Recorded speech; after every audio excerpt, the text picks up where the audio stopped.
It's very wet out there, isn't it? In my farming clothes. The dangers of rewriting history. I'm playing a character in a small short film called End of Days. And the official census says that I'm not allowed to be portrayed in an SS death camp commandant's uniform. There's to be no livery, supposed to be no swastikas, no nothing. So if I'm playing an authentic character from the past, I'm not allowed to show any of this, right? There you go. Now, rewriting the past is directly linked with this. The Mirror newspaper, here we go. New national park in Wales to be named after warlord, referring to Owain Glyndwr. It's been consultation around the 16th of September, which is Welsh Independence Day, which nobody ever hears of, which Owain Glyndwr in 1400 proclaimed himself the independent lord, king of Cymru, or prince, or whatever you want to call it. Now, the Mirror's making out that Owain Glyndwr, a warlord, massacring 200 English and Flemish soldiers. Well, he was fighting an English army for independence. So, but making out that he's a warlord is incredibly insulting to the people of Cymru Wales. And there's been lots of other people talking about this, lots of other people jumping in on this thing with the Mirror newspaper, that we shouldn't be naming the new national park in North East Wales after a bully, after a murderer, after a warlord, referring to Owain Glyndwr, which is absolute complete nonsense. So a national hero is not to be associated with the name of a national park because it gives out the wrong message. So when does history end and when does history start? I tell you what, we'll call it the National Park of the Romans. I tell you what, Antonius Pius National Park, we'll call it that.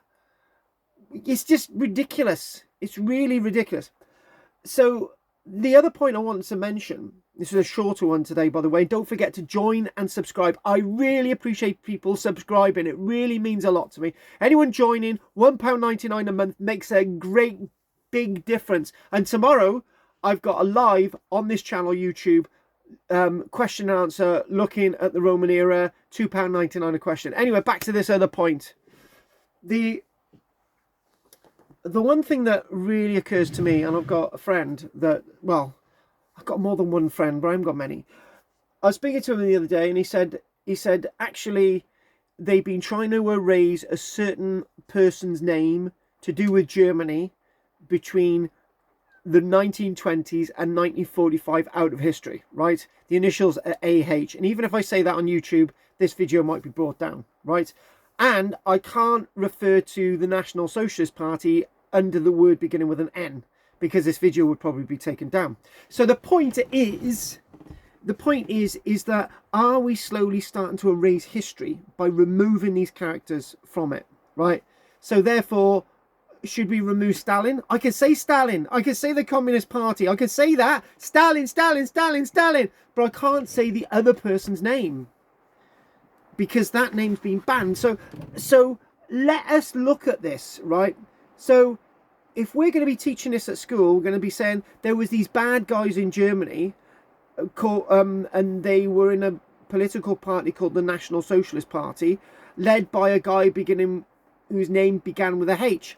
I tell you what, right? Why don't we replace that guy completely, right, with Heinz Gagarin, right? The German tank commander, right? Heinz Gagarin is an amazing general, right? We'll just say Germany was led by Gagarin. I tell you what, right? We'll say one of the good Germans, right? Rommel, yeah? He led Germany to make the whole history of the Second World War better. I bet you in a few years' time, right, they will be talking about the Second World War in the following prose, right? Russia invaded Poland. Everybody got upset. Let's ignore that the Germans were involved altogether. Somehow the Russians managed to make it to Berlin, right? They captured Berlin, and suddenly there's a Cold War. The end. There was no concentration camps. None of that happened. So the thing is, by by erasing people from history, you're erasing their deeds, and therefore those deeds didn't happen. So what are we saying? That there was no Holocaust? Of course there was a Holocaust. 12 million people went to these horrible places, whether they're Jews, whether they're political prisoners, whether they're homosexuals, whether they're gypsies, which are my lineage comes from, Slovaks, Russian prisoners. 12 million people, right? Disabled. It's terrible.